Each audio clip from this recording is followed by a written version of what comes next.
যে ব্যক্তি সূরা কাহফের প্রথম 10 আয়াত মুখস্থ করবে সে দাজ্জালের ফিতনা থেকে মুক্তি পাবে। দাজ্জালের নাম তো আপনারা শুনেছেন, ভয়ঙ্কর ডেঞ্জারাস একটা ক্যারেক্টার। পৃথিবীর শুরু থেকে শেষ পর্যন্ত এর চেয়ে বড় ফিতনা আসেনি, আসবেও না। দাজ্জালের ফিতনা, সে তার এক চোখ থাকবে, আরেক চোখ এরকম বন্ধ থাকবে, এখানে লেখা থাকবে কাফারা। কোনোভাবেই তাকে দমানো যাবে না, হত্যা করা যাবে না। আল্লাহ নবী ঈসা আলাইহিস সালাম তাকে হত্যা করবেন। তো যে ব্যক্তি সূরা কাহফ তেলাওয়াত করবে, সূরা কাহফের প্রথম 10 আয়াত বিশেষ করে মুখস্থ রাখবে, আল্লাহ তাআলা উসিমা মিন ফিতনাতিদ দাজ্জাল, দাজ্জালের ফিতনা থেকে তাকে বাঁচাবেন। তো আমরা দাজ্জালের ফিতনা থেকে বাঁচতে চাই কি চাই না?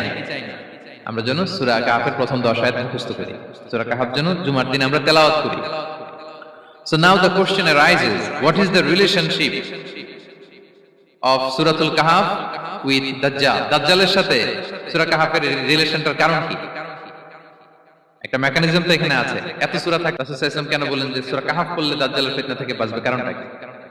এর কারণ হচ্ছে দাজ্জাল আমাদেরকে যে সমস্ত জিনিস দিয়ে ফিতনায় ফেলবে, ওই ফিতনাগুলোর সলিউশন আল্লাহ তাআলা সূরা কাহফের ভিতরে রেখে দিয়েছেন। দাজ্জাল 4টা জিনিস দিয়ে আমাদেরকে ফিতনায় ফেলবে। দ্যাটস ট্রায়াল অফ ফেথ, এক নাম্বার। ঈমানের পরীক্ষা সে আমাদেরকে ফেলবে, আমাদের বিশ্বাস নিয়ে ছিনিমিনি খেলবে সে। এটার সলিউশন আছে সূরা কাহফ, আমি বলবো আস্তে আস্তে।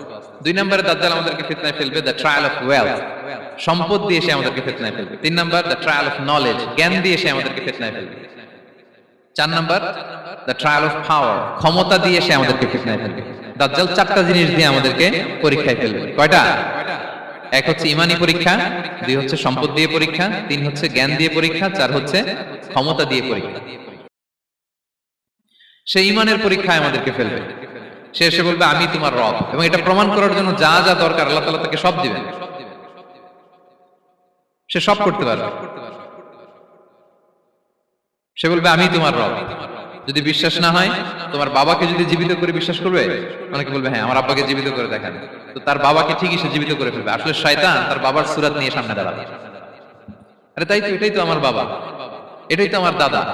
মানুষ ফিতনায় পড়ে যাবে, ইমানের ফিতনায়। সে ভাববে আসলে এটাই বোধহয় আমার রব, এবং তাকে এত ক্ষমতা দেয়া হবে, তার ডান দিকে থাকবে জান্নাত, বাঁ দিকে জাহান্নাম।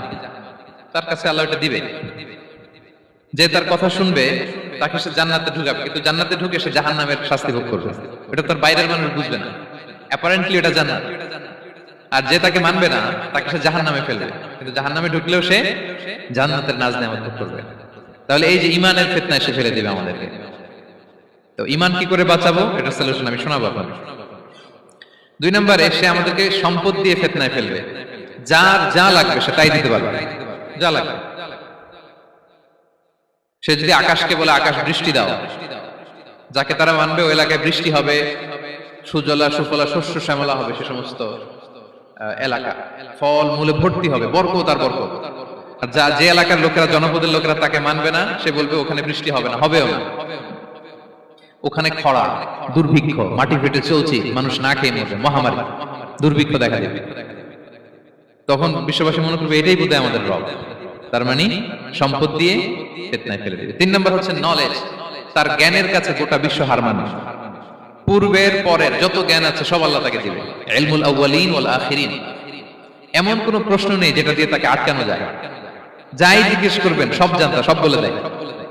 ভবিষ্যৎবাণী বলে দিবে, বলবে আগামীকাল ওইখানে অমুক দেশে বোমা বিস্ফোরণ হবে, হবে ওইখানে, ওখানে দুর্ভিক্ষ হবে, হবে, ভূমিকম্প হবে, হবে। সে যা বলবে তাই হবে।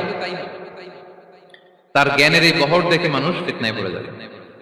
4 নম্বর হচ্ছে দ্য ট্রায়াল অফ পাওয়ার, ক্ষমতা। তার ক্ষমতার সামনে সবকিছু একেবারে ছিন্ন বিচ্ছিন্ন হয়ে যাবে, এত ক্ষমতা হবে তার। সে যেমনটি বলবে তেমনটি করতে হবে। বাতাসের চেয়ে দ্রুত বেগে সে এক দেশ থেকে আরেক দেশে চলে যাবে। তো তার এই সমস্ত অলৌকিক ক্ষমতা দেখে মানুষ ফিতনায় পড়ে যাবে। এবং এই ফিতনা, এই পরীক্ষার মুহূর্তগুলোতে মানুষ কিভাবে নিজেকে ধরে রাখবে তার সলিউশন আল্লাহ তাআলা সূরা কাহফে দিয়েছেন। এই 4টা ফিতনা থেকে বাঁচার জন্য আল্লাহ সূরা কাহফে 4টা ঘটনা উল্লেখ করেছেন। রাসূল সাল্লাল্লাহু আলাইহি ওয়াসাল্লাম বলেছেন যে জুমার দিনে যে এই সূরা কাহফ তেলাওয়াত করবে, মান ক্বারা সূরাতাল কাহফি ফি ইয়াউমিল জুমআতি আদাআ লাহু মিনান নূরি মা বাইনাল জুমআতাইন। 2 জুমার মাঝখানে আল্লাহ তাআলা এই জুমার সময়টাকে তার জন্য আলোকিত করে দেয়। কি করে দেয়? আলোকিত করে দেয়। একটা নূর তার জন্য সেট করে, এই নূর তাকে হেদায়েতের পথে অবশিষ্ট রাখে। এটা হচ্ছে একটা। তাহলে জুমার দিন আমরা সূরা কাহাফ তেলাওয়াত করব মনে করি, এটা সুন্নাহ। জুমার দিনের সুন্নাহগুলোর মধ্যে থেকে একটা সুন্নাহ হচ্ছে সূরা কাহাফ তেলাওয়াত করা।